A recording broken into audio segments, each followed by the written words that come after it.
Good morning, everyone. There's a phrase that many unbelievers like to repeat to combat Christians that I want to explore today.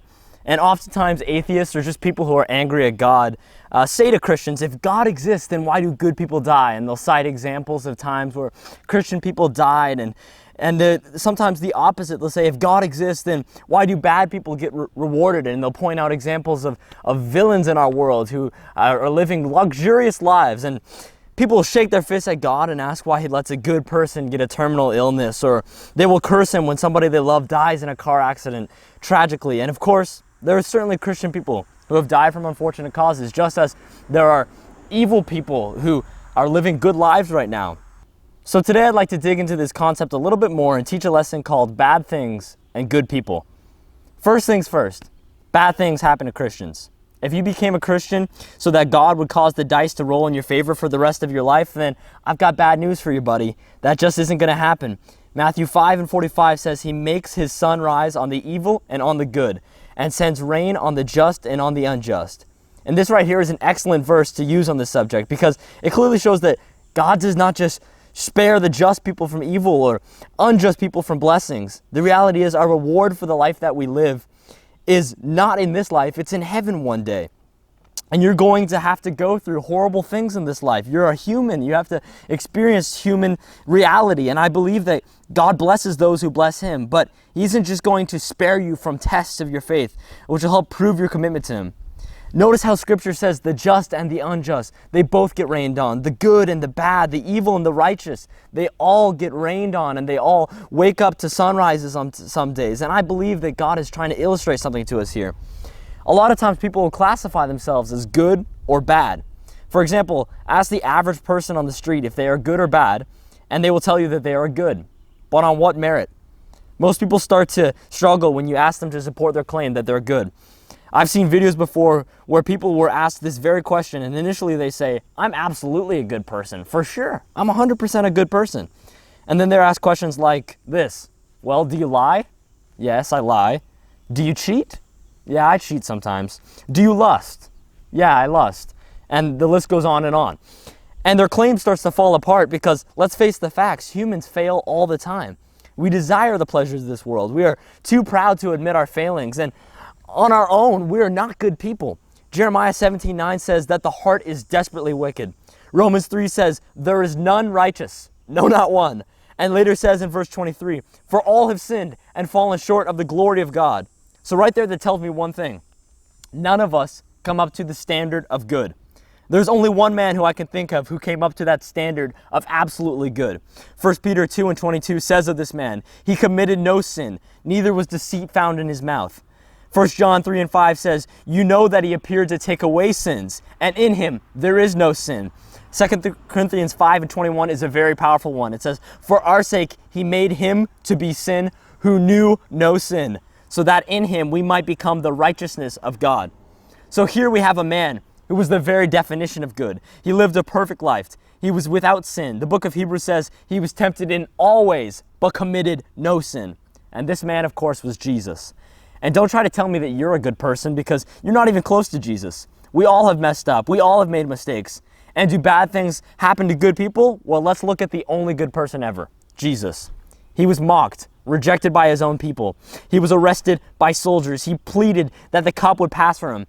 He was betrayed by his good friend. Then another good friend denied that he even knew him. He was brought before the officials for crimes he did not commit, chosen to be killed over an actual criminal, whipped with leather containing metal and bone fragments, had a crown made of thorns placed on his head. He was made to carry a cross up to a place where he would be hung, as nails would be driven through his hands and feet. And there he would hang while crowds jeered and they mocked him, until he finally died and a sword was driven through his body. Crucifixion is thought to be one of the most painful forms of punishment ever invented, and in fact is listed as the most painful way to die. And an innocent man had to go through all that. So let me ask you now, do bad things happen to good people? The only entirely good man to ever exist, the only spotless lamb to ever walk this earth, experienced the worst thing a person can possibly experience. Just think of a time where you were wrongfully accused of something. It's a horrible feeling, right? Now imagine that you did absolutely nothing wrong and you were publicly executed for no good reason. God himself went through that for you. You deserved the punishment of sin. Adam and Eve brought sin into this world, and they should have been held responsible for that. Instead, Jesus came and said, I'll take care of this. I'll take the blame. I'll take the sin. I will become sin itself just because I love my people. If you're someone right now who is questioning God and saying, why did this happen to me? Why does God let something like this happen to someone that he loves? Just remember that God himself can empathize with you. He's been beyond your pain. He's gone through the unimaginable pain of death at Calvary.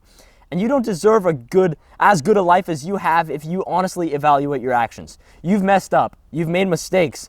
I don't deserve the life that I have, but I serve a God so rich and full of mercy that he bore my sin and gave me a life that's worth celebrating.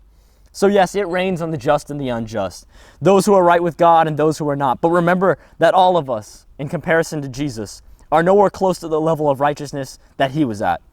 You're not going to be exempt from loved ones dying. John 11:35 says that Jesus wept. Do you know why he wept? Because his close cousin and friend died. Jesus' father also died at a young age. You aren't going to be exempt from your friends leaving your side. Jesus experienced that as well on the night of his crucifixion. You aren't going to be excused from mockery, humiliation. Jesus wasn't either. Living a good life doesn't mean that you'll have a good life. I know that sounds discouraging, but let's take a look at what happened to Jesus after the cross. 3 days of death, and then he was back on his feet. He was resurrected. He got to see his friends again. He ascended into heaven and now resides at his rightful position as God. And I believe that the man Jesus knew that his place was not here on earth, but up in heaven. God sent an example for us where we shouldn't let the things of this world drag us down. Instead, we need to focus on the place that we need to go one day. I'm going to a city where there will be no more night. I'm going to a city where Jesus is the light. One day we're going to go to a place where bad things will no longer happen to good people, and there will be no evil people in the place that we're headed. But for now, in this life, you have to deal with reality. As the Bible says, time and chance happen to everyone. Life can be brutal sometimes. That doesn't mean that God doesn't love you. It doesn't mean that you're a bad person. It just means that you're a human like the rest of us. Congratulations. Look at someone like Job, a man who was upright in the eyes of God and even the devil. He had to go through sickness, loved ones dying, friends mistreating him, his wealth being burned to the ground, and his wife being a total jerk to him. And yet he never cursed God and received everything back. So many people in our world curse God when things get tough in life. They forget to bless him for the good moments, but they certainly remember to curse him when things get bad. Don't be like those people. Bless God for the life that you have right now. And when things get worse, just continue to bless him. We need to follow Jesus' example in the garden where he said in Matthew 26:39, "Oh my Father, if it is possible, let this cup pass from me. Nevertheless, not as I will, but as you will." Notice those last words, not as I will, but as you will. Sometimes God's will hurts. Trust me, I know. I've prayed before for his will, and I've gone through some pain. But you have to determine in this battle of wills who is going to win, you or God. Surrender yourself to him. Let his plan be accomplished. So in conclusion, you can't use God not treating good people perfectly as an excuse for not serving him. That was never part of the deal with him. He didn't say that the fire wouldn't happen to the 3 Hebrew boys, but he was there in the fire to protect them. He didn't prevent Daniel from going into the lion's den, but he shut the mouths of the lions. He didn't kill Goliath instantly, but he gave David the strength and courage to do so. He didn't stop himself from dying and call 10,000 angels to protect himself at the cross, but he was resurrected and is coming back for the church. Your greatest adversity in life often becomes your greatest testimony. The lowest valley often comes right before the highest mountain. You might be going through the toughest time in your life right now, but one day you're going to look back and say, thank goodness I serve a God who brought me through. God will take your bad situation and work it together for good. I hope I brought some encouragement today, and thank you for taking the time to listen to this devotion. Have a great day.